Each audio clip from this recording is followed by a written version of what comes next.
Outstanding, the ultimate accolade for teachers. We challenge secondary maths teacher Lisa Aesop to go from good to outstanding. A top inspector observes one lesson. 2 experts will fine-tune her practice and improve her presentation. Lisa then has 3 weeks to put the advice into action before the inspector comes back for the final verdict. She wasn't quite as scary as I expected her to be.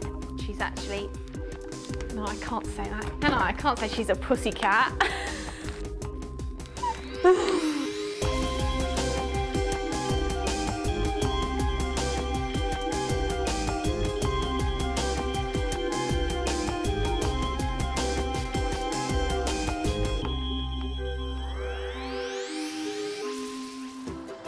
Valentine's High School is a large comprehensive in Essex.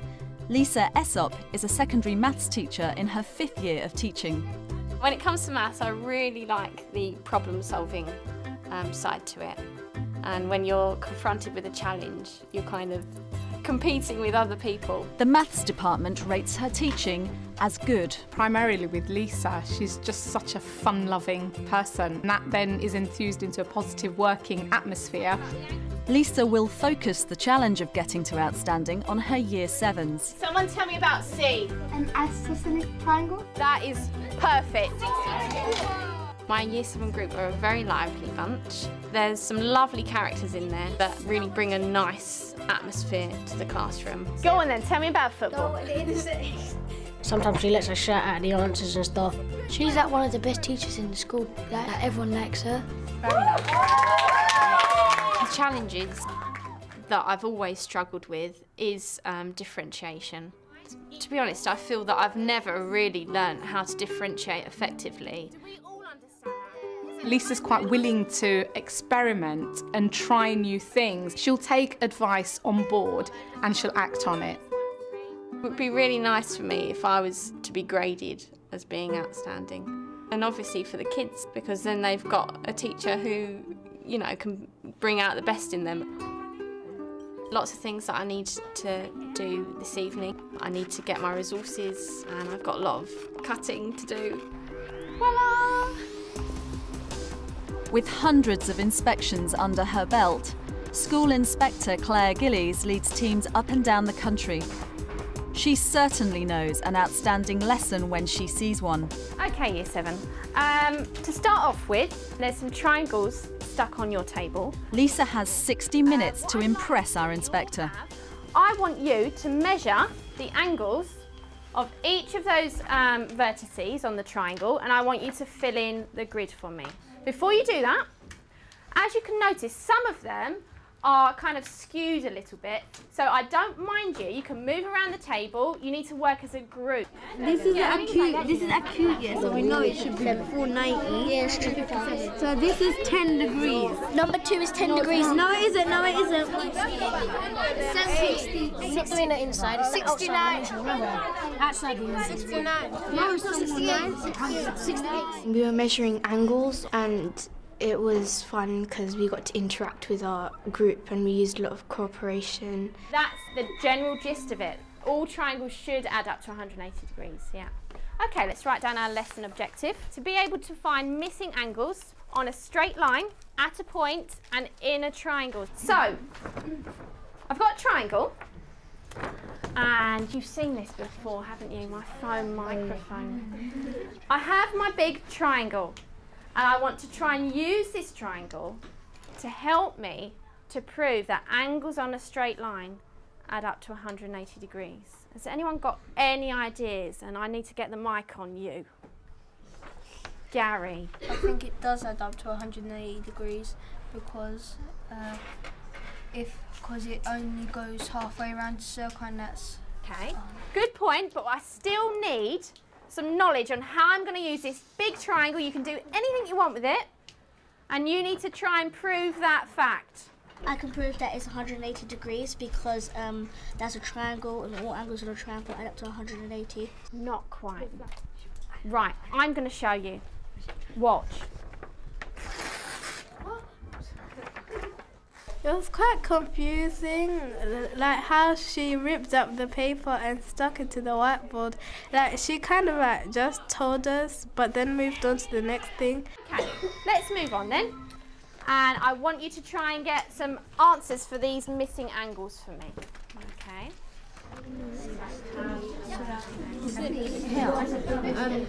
That's like a right angle. Excellent. So do we do 51, take away 90 degrees to give us that answer? Take away 90 degrees? To work What out angle fact do you think you're going to use there? 180. Excellent. So if the whole thing adds up to 180, you know that that is 90. So if you add those together, Find out the answer. and then subtract from 180, you'll get your C, won't you? Yeah? Yes. You're all stuck on E. Right, I'm going to show you the trick. Okay, can you stop what you're doing, please? Right, I'm just going to focus on E very quickly. In fact, I'll use this green paper. If we look at E, I want you to focus on just this one section. What does that look like? What angle fact? Eva? 180. Good. So what will E be then if that's 180? Joseph? 50 degrees. 50 degrees. And then I can move that line around. So if that's 50, what will F be? If E is 50, what will F be? Renee? 130. Excellent, well done. Stand up, because I'm going to try and catch you out. Okay, angle B is 108 degrees. True or false?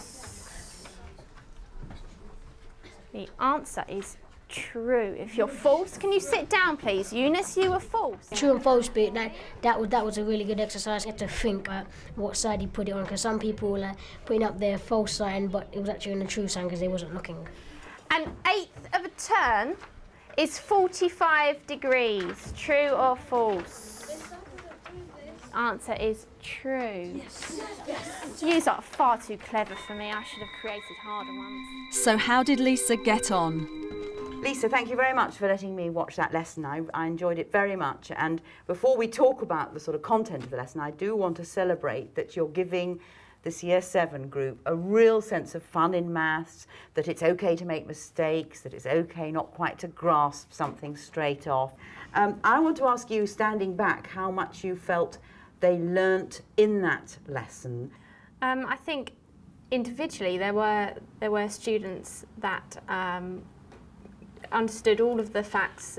Some of them, they'd understood it, but in terms of sewing it into the worksheet that I'd given them, they couldn't quite make the connection. I think you've probably hit the nail on the head that I felt at that point in the lesson we probably needed to have slightly differentiated worksheets. There were definitely, as you say, a couple who really struggled, and there were a couple who I think could have sort of possibly flown a bit more. Yeah. So that was probably the ingredient, the one main ingredient that I felt meant it wasn't outstanding. And I wasn't quite clear whether we were just mastering calculating missing angles or trying to underpin that a bit more with the proving of why.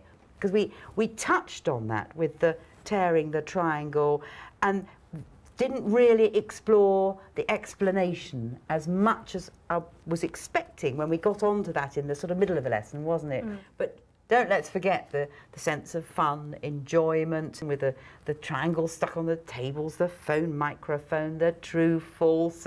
It was great. So thank you very much again for letting me share that lesson. You're welcome. Thank you very much.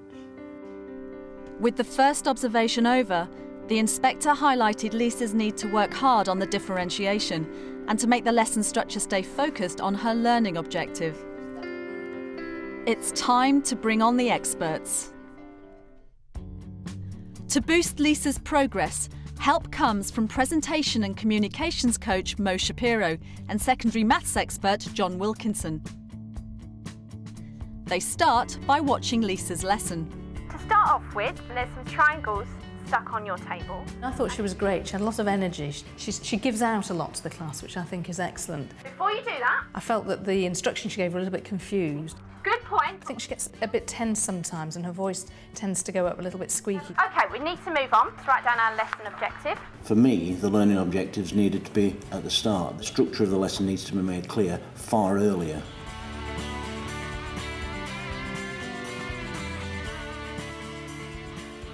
If we can start then on the structure of the lesson, which to me is key, it sets the tone of the whole lesson. I think your lesson objectives came in somewhere after about 17 or 18 minutes, and I would like to see those up as the children arrive. It will engage the students, it gives them something to focus on. I think in terms of me putting the lesson objective up, I wanted to start them in almost like they didn't know what they were doing. You want them to kind of investigate. I like the investigative approach. I think it's good, I think it's interesting, and I think it gives the lesson ownership. However, because of the breadth of experience in that class, I think you needed to have a focus. Okay. And I think it's something you can refer back to. In that respect, the starter to your lesson was, for me, slightly long. A very simple starter might be to use an interactive protractor on the board. Yeah. You've got the whiteboard. Okay. I move this. Tell me the angle, please. B, C, D. Okay, so they're just writing down the angle. Okay. Immediately, you can assess as to whether that child can read a protractor. What I was particularly pleased about is that you tried to offer a proof. However, my concern is that the group that you had, their range of ability was quite expansive. 2/3 were left actually slightly mesmerised as a magic trick. And what I'd like to offer here are 3 other proofs that would probably pull in more of the students than you did. The first one, okay, is quite simple. We've got 3 congruent triangles. We identify the angles, and then we just rearrange them, and the students will soon see that those 3 angles will give you the 180 degrees just by rearranging them. Another variation on the theme is simply to fold the 3 angles in. And it becomes very, very clear that, again, our 3 angles have given us 180 degrees. And because of the differentiated nature of that set, the abilities in there, there are some children that you can extend with this. And the children will soon associate alternate angles, Z angles, S angles, and enable you to identify these other 2 angles as being the internal angles of the triangle, again giving you the 3 that make up 180 degrees. I think having these available, along with the tearing up of the triangle method and placing on a line, one of these will appeal to one of those students in that class. The plenary to me is a key part of any lesson, and I was really pleased to see that you'd gone to the effort of making it an integral part of your lesson. I had one reservation about your plenary, and that was the child who got the question false on the second occasion and then was sat down. Now, how much more did they take part in the plenary once they'd sat down? Okay. So I offer you a game of dominoes. Okay. These are looped domino cards. Yeah. You can start with any card you like. The answer to that is on one of the other cards. The beauty of these is that, again, they can be differentiated. This set here is a lot easier than the set there. But I think it's a wonderful activity as a plenary to pull the whole lesson together. Good point. Do anything you want with it. That's okay, we're all going to have a group view, you know. Should we try it? Communications coach Mo Shapiro begins with some exercises to get Lisa's voice warmed up. So we could go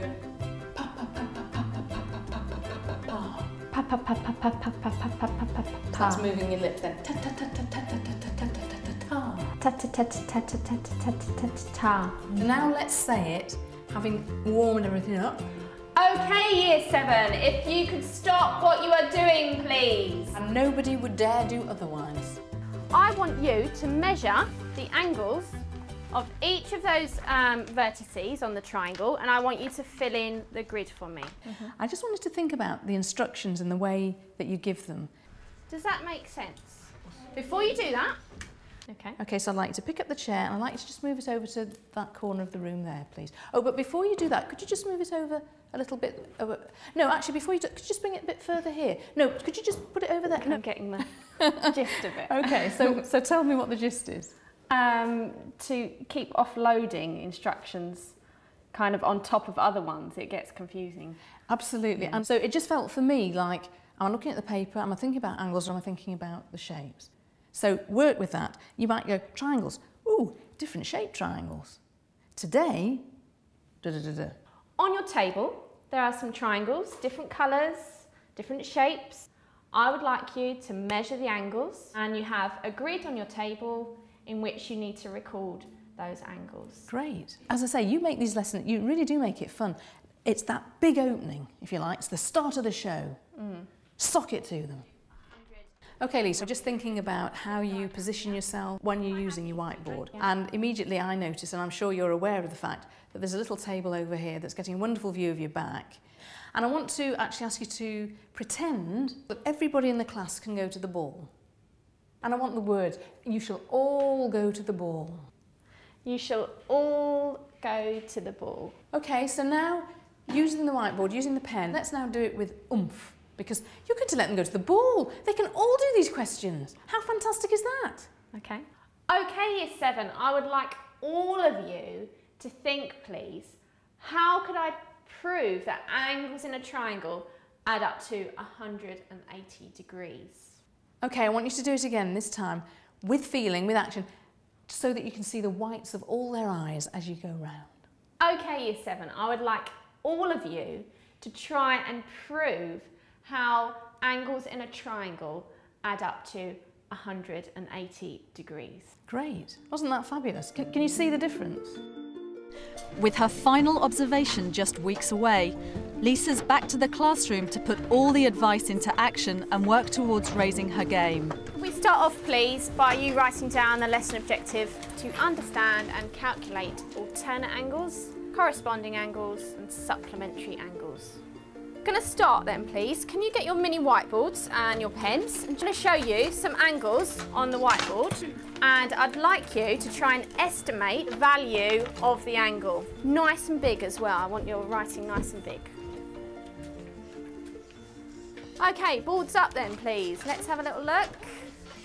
I thought the interactive whiteboard with the protractor went quite well. Can someone tell me straight away, why is this not correct? It's kind of a good opportunity for me to take out mistakes, explain them. Did she measure the bit that looks like a triangle? She measured the other side, didn't she? Pritpal, if you could come up for me. What should he do? Come on, give him some suggestions. Try and rotate it a little bit to the right. Okay, lovely. Thank you, Pritpal. Okay, we are going to play angle dominoes. If you do find it easy, I'm going to give you green. If you don't find it so easy, you're going to get red. Easy? All right, you're going with the easy side. I'm not sure whether me allowing them to pick themselves was the best idea. Easy. I think, Gary, you should go for difficult. I think next time I'm going to make sure that I know exactly who's getting the difficult ones and who's getting the easy ones. What we're going to do, we're going to pick this up next lesson. I tried to make everyone feel included. I didn't make it obvious, waving a wand. To get more advice on moving to outstanding, Lisa reflects on last week's observation with fellow maths teacher Erifana. E is 50. What will F be? Renee? I noticed the kids were just really keen and eager to take part. There were lots and lots of hands going up. I just wonder though, do you not think there might be a case for, in some lessons, just have an entire lesson where you say, right, today guys, it's going to be no hands, just to assess their understanding. I want you all thinking, because I could be asking any one of you. In terms of seating plan, have you tried putting the top people on one group and the bottom people on another? How does that work? Because I've never really done that before. Okay. On occasions, I will group them on their own on a table, but it's usually when I know I've definitely got an LSA in the classroom that will also be on hand to either assist that group or to go and work with another group or the rest of the class where I can spend a bit of one-to-one with that particular group and aid them. I'm starting a new topic on coordinates and graphs and lines, and I'm differentiating today a bit more obviously. So I'm setting the tables in terms of ability, and I've made a little no hands hat. So I'm going to be wearing this. Do you think that looks rude? Alicia, Hamza, Jadara, Eunice and Aliza. Have a go in your group, please. Let's get going, let's find the treasure. 1 times 3 is 3. So 5, 3.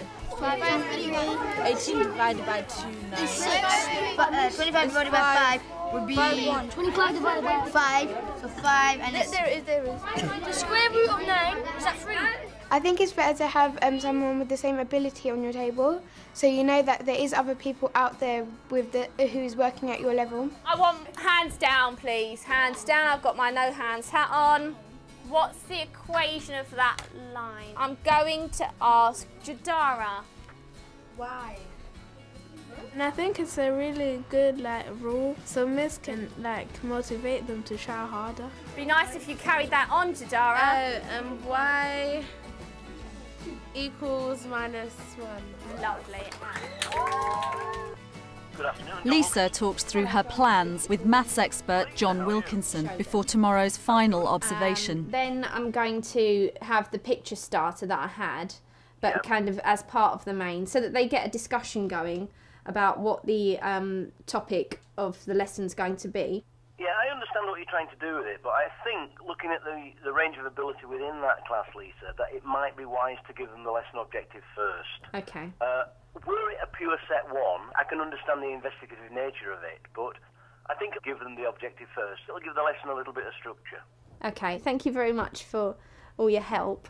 Do you think I'm going to be okay? Do you think it's going to go to outstanding? Having seen what I've seen of your teaching, if you don't reach it tomorrow, I'm convinced you will reach it very, very quickly. You have the potential to be an outstanding teacher, yes. It's the day of Lisa's final observation. Claire Gillies is back, and it's crunch time. With all that expert advice and weeks of practice behind her, can Lisa make it from good to outstanding? Let's get started then. What I want you to do is to write down the equations of the lines that I'm going to show you. We did this yesterday, so it shouldn't be that tricky. Come on, have a think. Okay, let's have a look. Let's see who's got this right. Very well done. All this table, you need a sign in between that. Can you get your exercise books? We're just going to write down our lesson objective, what we're going to do today. So equations of lines, and our keywords are equation, intercept, which you've come across before, slope and steepness. Hamza, explain to me what the intercept of a line is so that everyone knows. It means you go through different numbers. I can't explain it properly. Right, I need someone to be nice and clear because it's really important that you know what intercept is in order to do this lesson. What is intercept? You know when the lines cross over, that's where it meets is the intercept. Right, I'm still not got a clear enough answer. I'm going to have one more go. Eva. It's when the line goes through the y-axis. You know what? That is perfect. Where the line goes through the y-axis. Well done. Very good. Sometimes I forgot what interception means, but then she reminded us. So the word for steepness or slope in maths is called gradient. Okay, I'm going to show you a line. The line is y equals 2x plus 2. Where do you think y equals 3x plus 2 will be? I'm going to ask Sam, so if you could come out and come around this way. Right, I'm going to hold that still. What is the intercept of that line? Terrell? I think it's 3. It is 3. Yes. Now, if I look at my equation, what's the intercept of the equation? The intercept, Eunice? 2. So the line that Sam showed me was incorrect. People are getting confused. The intercept is here. So does that line go through this point? Yes. Yes or no? I want everyone. Yes or no? I'm going to show you what it looks like. It's slightly steeper, okay? Now I want you to look at these numbers, please. The higher the number, the steeper it is. I'd like everyone to say this nice and loud. The higher the number, the steeper the line. We learnt the higher the number, the bigger the slope. You all have a set of cards. You're going to match up the lines to the equation. So you're going to work in your pairs, please. Some have green, some have yellow, some have blue. What's this for you? Ikram. Except 2. Let's have a look. This one. Here you go. That's them. No, it's -2. No, this is. We've all done it now. Wait, let's check. This one. Look. Yeah. Right, so I'm going to ask you a few quick questions and then you can get going and enjoy your weekend. Very concisely, what does intercept mean? Violet. Is it 2 lines that cross over? It's not 2 lines, no. Oh no. Has to be concise. Remsha. When the line crosses through the y-axis. Well done. Where the line crosses through the y-axis. And I want you to finish this off for me, and I want you to be fairly loud. The higher the number. Okay. Can we get crates away, please? So has all Lisa's hard work paid off? Lisa, thank you for letting me come and join that Year 7 again. And let me plunge in by saying that there were some really interesting and exciting features of the lesson. And so it was certainly good, but there were certain things that made it not outstanding this time. And I suppose it's looking back and thinking how many moved on in this afternoon's lesson, and probably not enough, because various stages they were finding quite difficult. But let's look at all those good features, which I'm sure you'll build on in the future. It's excellent to have that strong reminding of what we did in our last lesson. You had enormous fun when you got to the point of let's all shout out that statement, but actually that's so good. And maybe there were 1 or 2 other sentences that could have been shouted out, made fun to get it stuck in. You'd obviously thought about your resources very carefully. You'd got the interactive whiteboard, you'd got the 3 different levels of cards to match. Differentiation is never easy and never straightforward, is it? No, I found it a real struggle. So there were really lots of, you know, exciting things. It was great to be so ambitious, but I'm sure that when things flow better for you, that you will be delivering some outstanding lessons. So thank you again for letting me share the afternoon. You're welcome. Even though I wasn't outstanding, I'm still going to view this as a good learning journey for me. The elements that I did find difficult, so differentiation was a very cloudy area for me, but it's become a lot more clear for me. So slightly disappointed, but there you go.